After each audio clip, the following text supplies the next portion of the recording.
विदेश में बना प्लान इंडिया जाकर रतन टाटा को करना है पीछे। कंपनी ने अरबों किया निवेश, भारतीयों को मिला ऑफर, धड़ाधड़ होने लगी बिक्री। उधर रतन टाटा को था अपने ब्रांड पर भरोसा। जब आई रिपोर्ट, विदेशी कंपनी के डायरेक्टर भी टाटा को जोड़ने लगे हाथ, पूछने लगे ये कैसे किया।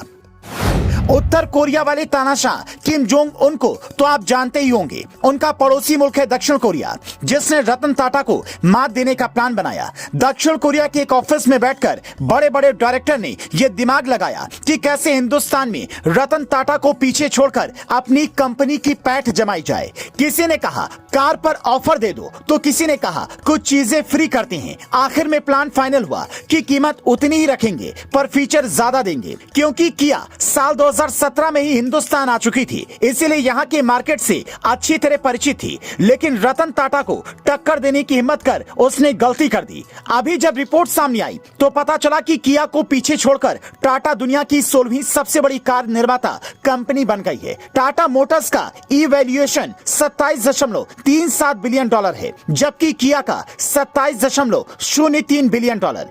एक महीने की बात करें तो जून 2023 में टाटा मोटर्स ने 47,235 गाड़ियां बेची, जबकि किया ने एक महीने में 19,391 गाड़ियां बेची, मतलब उसके आधे से भी कम। अब सवाल यह है कि रतन टाटा ने ऐसा कौन सा दिमाग लगाया कि टाटा मोटर्स ने इतना बड़ा झंडा दुनिया के मार्केट में गाड़ दिया।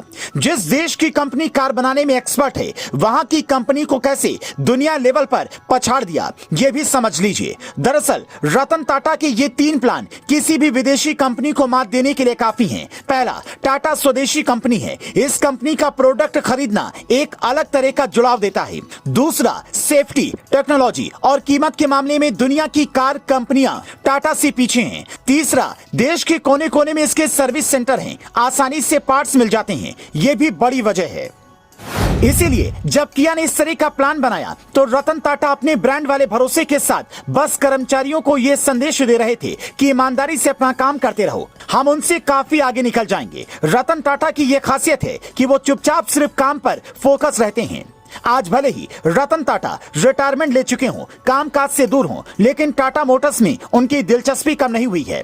जैसे अमेरिकी कंपनी का सालों पहले घमंड तोड़ा था, ठीक वैसे ही एक साउथ कोरियन कंपनी का घमंड तोड़ने पर लोग उन्हें बधाई दे रहे हैं।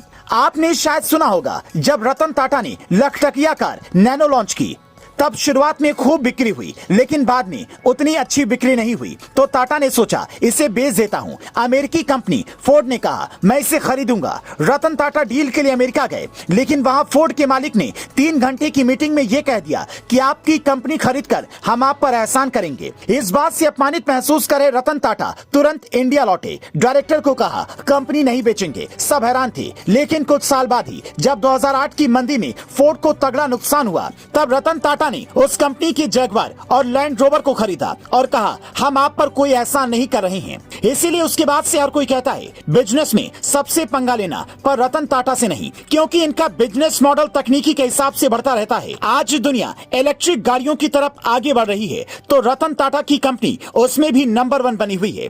आज 100 इलेक्ट्रिक गाड़ियों में से 70 गाड़ियां टाटा की बिक रही हैं। इसके पीछे की वजह है टाटा का भरोसा। क्या आप भी टाटा पर भरोसा करते हैं? एक विदेशी कंपनी को पीछे छोड़ने पर टाटा को बधाई देना चाहते हैं? कमेंट में लिखें।